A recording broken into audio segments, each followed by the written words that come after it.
Hey everybody, so as I promised in my first StarCraft Dissected video, if it did well, then I would make another one, and here it is. Now, in this video, we're not going to focus so much on the story and the game and all that, because I already did that on the first one, so if you're interested, you can go watch that. In this video, we are going to focus more on the 3D models, their interesting characters, and some design things that I want you guys to see. We're also going to be addressing some of the comments that people left in my first video because I thought they were very interesting, and there's some things that we need to talk about, just little bits of the game as a whole. We're also going to be talking about mods. Let's get started. But none of us are ever truly alone.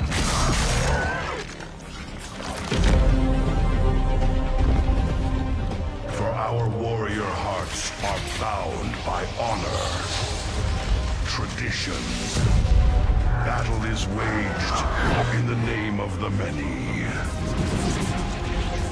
The brave, who generation after generation choose the mantle of Dark Templar. Alright, so in the first video, there were a lot of you who agree with me, and you all like the story as much as I did. There are some of you who didn't like the story, which that's fine. The story shouldn't be for everybody. One of the arguments was that you wanted this StarCraft to keep the dark themes and these dark tones that StarCraft and Brood War had. And I like those, but I like this as well. I think both have their weight. I can appreciate a gritty story, but I also like a story where there's hope and there's aspiration and things to look up to. However, there were some comments on my video saying that this StarCraft 2, was woke, and it was the start of woke Blizzard. Now, there's a debate on when woke Blizzard started, and I'm not going to get into that. For the same reasons that I explained in my video, there's no way that this game would be labeled as woke. If StarCraft 2 were to come out, like I said in my first video, probably outlets like PC Gamer and Kotaku would have called it far right because of the way that the campaign in the Terrans and the Protoss is. Some people were saying that Sarah Kerrigan is a girl boss. Look, she is a woman lead, but she is by no means a girl boss. Maybe you haven't played the game in a while, but if you play Heart of the Swarm, you watch the cinematics and you see the dialogue like in between Jim Raynor and her during the game, she gets completely disarmed whenever Jim Raynor comes in the scene. Sarah Kerrigan in StarCraft 2 is probably, if not the most powerful, one of the most powerful beings in that universe, and she gets completely disarmed whenever Jim shows up. You can see the shift in tone of her voice, the way she speaks to Jim. That is not how a girl boss behaves. A girl boss doesn't need no man. A girl boss doesn't need a man to tell her what to do. She also was saved by Jim, not once, but twice. And she was saved by Jim in Heart of the Swarm, where she was the protagonist. I don't see the girl boss angle other than she is a female with a lot of power. She embodies a lot of femininity in her character. She's very motherly.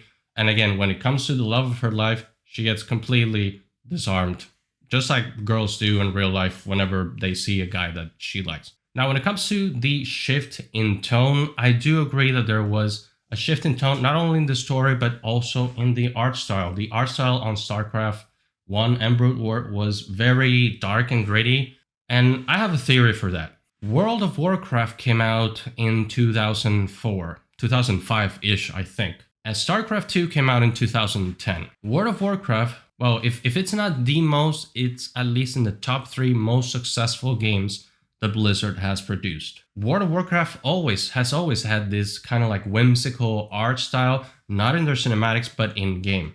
If you see the game, it's always like this painterly style, and it's stylized and cartoony, always, very highly saturated. And I think the reason that World of Warcraft did so well, probably corporate saw like, hey, look at this. We need to start copying this art style on all of our other games because this game was so successful. And you could argue they were right. I think Diablo 3 was sold a lot. It sold a lot of copies. StarCraft 2 sold a lot of copies. In spite of people complaining about the art style, the game sold pretty well. Corporate's usually wrong on many things when it comes to video games. I think they were right on this one. In my opinion, I do like both art styles. I like the nitty-gritty art style, and I do like this kind of art style. But let me know what you think. Do you think World of Warcraft had an influence in how Blizzard games were art-wise were made, after it came out because it was so successful? Let me know in the comments down below. Now, the other thing that I really like about StarCraft 2 is the fact that it has mods. StarCraft 2 has a lot of campaign mods, and one of my favorites is Mass Recall. Mass Recall is a full recreation of StarCraft 1 and Brood War with the 3D models and the mechanics of StarCraft 2. And not only did they recreate the campaign maps and all, they recreated the story, they did the thing where it comes and it does the briefing just like StarCraft 1 and Brood Wars. They have some in-game cinematics trying to mimic what StarCraft 2 did, which I think it's amazing, the people who made these mods. And one of the reasons why I didn't get StarCraft Remaster is because of Mass Recall. StarCraft Remaster, no doubt, has an amazing art style. It's not like an upgrade where someone just up-reses the textures and call it a day. They really improved this game. However, the reason why I didn't get StarCraft Remaster was because they kept the mechanics of StarCraft 1. And while those mechanics, to me, they were fine in those days, I do prefer the mechanics of StarCraft 2. Mass Recall exists. That's why I didn't have any reasons to get the remaster. So have you played the remaster? What do you think? Do you prefer the mechanics of StarCraft 1 or the mechanics of StarCraft 2? Let me know in the comment sections down below. Now, let's go to the 3D models. Okay, so here we are. I got two of my favorite units from each race. Now over here we have the Queen, the Ultralisk, the Carrier, the Colossus, and this being the Battlecruiser and the Siege Tank. Now let's start with the humans, because I just want to show you something cool that when you get these, and if I go and get the bones, if I go into the rest position, you can see that it turns into regular tank, and it has these feeds. They're already outside, but if I go into post position, you can see that it goes into siege mode, which I think it's cool. Some of these models actually comes with their animations out of the box, and again, this is how people were able to mod this game. So just take out the models, they come with the animations. You can modify the animations. The bones are pretty easy to tell what's what. Now, when it comes to the models, I know some of you comment in the first video how to use the normal map. I tried all of your suggestions. None of those works. Maybe they do work inside a game engine. They do not work here in Blender. I was trying to make this one work, and I think I got it, but it wasn't working fully because there were some seams here and there that were not correct. So I just decided to not use the normal maps. And what you're seeing is the diffuse, the specular, and the emissive. So let's start with the siege tank and the battlecruiser. You can see the battlecruiser is 2900 triangles, which is a little bit more than your average units. At least the kind of units that we saw on the last video, which were just the foot soldiers. You could see how low poly those were in comparison to these. These are the units that you see in the game. They're still fairly low-ish, but I would say they are good. When you're seeing them at this distance, they look pretty well. Same thing with the siege tank. If we select the whole siege tank, is around 2500 triangles, which again, it's not super high, but for an RTS, it's, I think, pretty good. If we turn on the wireframe, you can see that, well, there is a little bit of flow. There isn't anything in particular because these are all hard surface, and when you rig these, there is no great deformation within the mesh. Same thing with this one right here.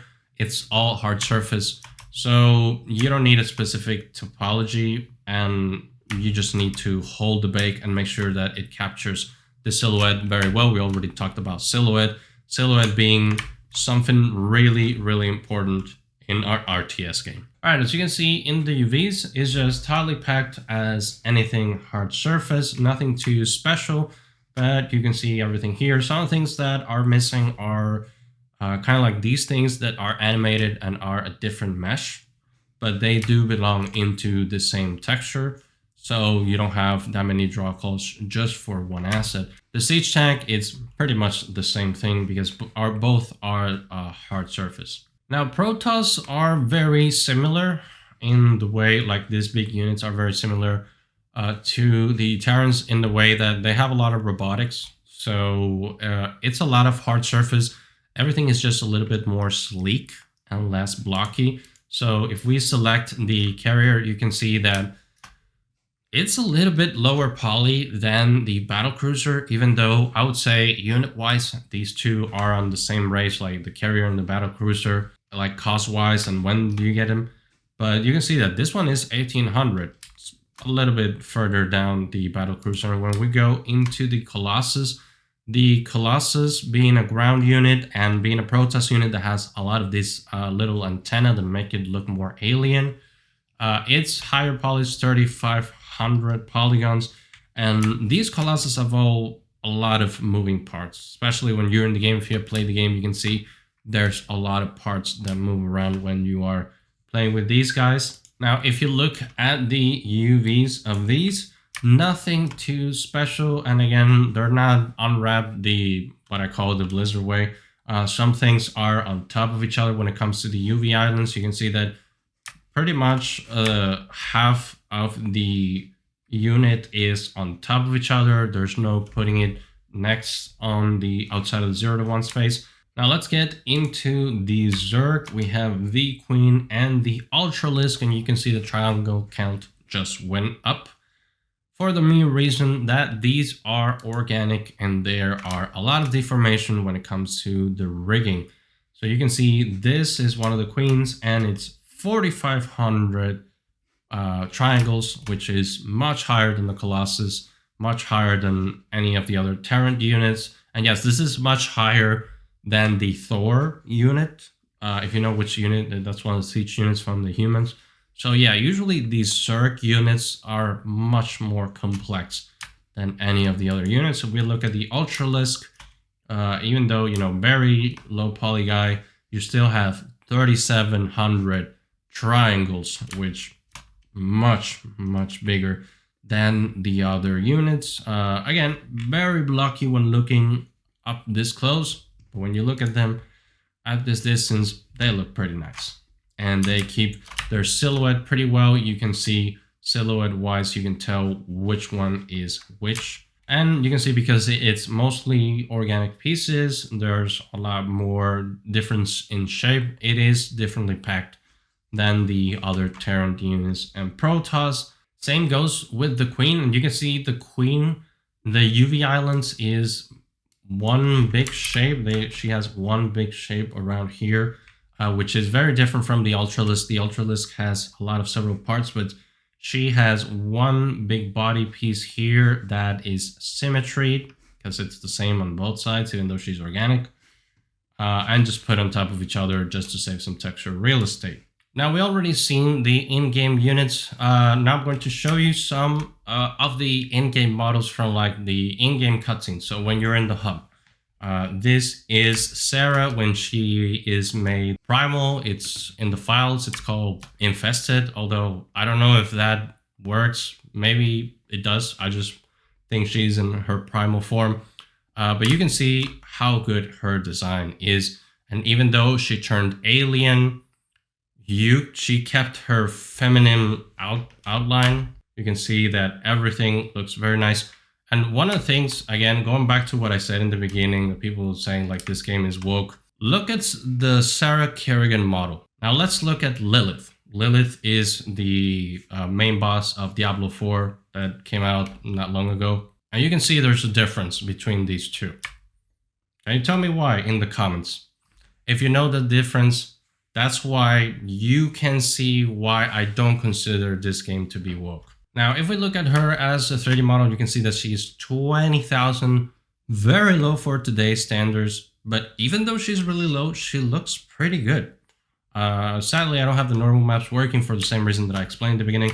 But even without the normal maps, She is very detailed, and you can see there's a lot of geometrical detail while still keeping to that low poly count. Yeah, one of the things that I like about her model is how much detail does just the diffuse transmit. So even without the normal maps, you can see all the details that she has all around her without having to have specular and any of all the other magic that we usually do in game engines to make models look really good. Just with the diffuse, I think this model looks amazing, and you can see all of the detail, the variation of color within like the skin, everything is highly detailed. Now this is another model that I wanted to show you because we haven't seen a Protoss model that is from the like in-game cinematic. So this is Artanis. Well, when you are playing Legacy of the Void, he is in the hub. He is one of the characters that you see, and as you can see, he is wearing Zerathul's gauntlet. One of the funny things about these models, the Protoss models, is it's not here because it doesn't look good, but they all come with a lens flare texture. And if you play the game, when you're in the cinematics, you can see there's a little bit of lens flare, which in my opinion, I think it looks odd when they made it. That was probably good in those times, but I think it looks weird. So it is actually a texture that is on his eyes. Now, if we go to the poly count, you can see that even though he has a lot of things on him, he is almost around the same amount of triangles as the Kerrigan model. But he does have a lot of detail, and just like the Kerrigan model, there's a lot of detail that is transmitted only by the diffuse without having to have much things on this character. Like on the shader, you can see that everything looks fantastic. That being said, you can see, you know, the low poly of this character, these jagged edges and all that. It's a product of the times. Now I have this other Protoss model. This is Rohana. She is one of the preservers that is in the Protoss hub in the Legacy of the Void. And the reason why I wanted to show you this, well, not only because this looks very funny. This is usually how you represent pieces of clothing that are supposed to fold in game. Usually you don't model them fold, you just model them straight and just let the engine do its thing.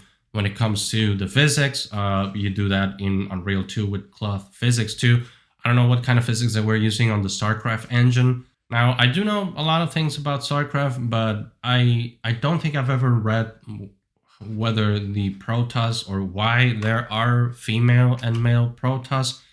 That being said, that's not what I mean by showing you this model. Is the fact that she, even though she's alien, you can tell she is a female Protoss. And you can tell her by the design. And that's one of the things that has been lost lately in some video games as of late, is the way that for some reason developers don't want to differentiate between male and female. There are clear difference between the male Protoss and the female Protoss. One of the things that you can tell from her that she's a female is because she is configured like a human female. Maybe she doesn't have breasts, but she is skinnier than the other Protoss. She's still very muscular, but you can see that her biceps or triceps are not as big as Artanis. You can see that her forearm still not as big as Artanis. And you can see the waist is much skinnier than the male Protoss. So again, they are conveying how one is male, one is female. And it's something that I do not understand why it's lost in current games. I was taught that it's very important to differentiate what characters are male and female when you're creating them, aside from making them appealing. All right, another model that I wanted to show you is the Spear of Adun. This is one of the models in Legacy of the Void. This is the cinematic one, and that's why you see the triangle is so freaking high. It's 170,000 polygons. I think it's one of the highest models unit-wise, because if I were to open one of the maps or one of the hubs, it's going to be, of course, a lot more polygons than this. But as a sole unit, because this is one of the things that you see in cinematics, this is so high poly. But I think it's so cool, just the same as the other units. Of course, these are all diffuse, specular, and emissive, because, again, the normal maps go insane whenever I try to mess with them. but you can see how interesting this model is. That's why I want to show you. You can see the wireframe, super dense for a model in this age of the game. Everything looks pretty nice. And if you'll allow me just to show you one of the UVs, I'm not going to show you all of them because there are several. You can see how things are unwrapped here. Pretty much not only symmetrized, but one side is put to the 0 to 1 space, just like we've discussed with other video games. So what other Blizzard games would you like to see on the Dissected? Let me know in the comments down below. There is another Blizzard game that I will showcase in this Dissected series. One of my favorite games. It's a game that also influenced my art style when I started becoming a character artist. It's very famous too. Let me know if you know which game I'm talking about in the comments down below. Thank you so much for watching all the way to this point. Subscribe if you haven't, leave a like and a comment because it helps the channel a lot. And I'll see you in the next one.